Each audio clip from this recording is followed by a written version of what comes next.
Hi guys, today I've got an easy 1-minute messy bun for medium to long hair. To start, put the hair into a ponytail.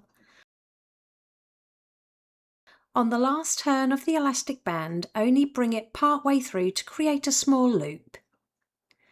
Then we're going to take the tail ends and just bring them up to the top of the head.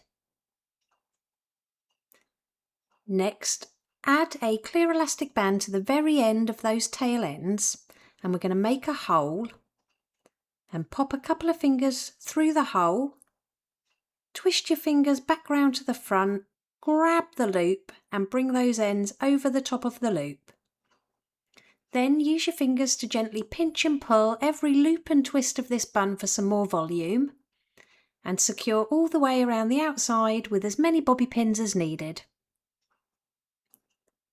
Pinch and pull at the hair around the crown for some more texture.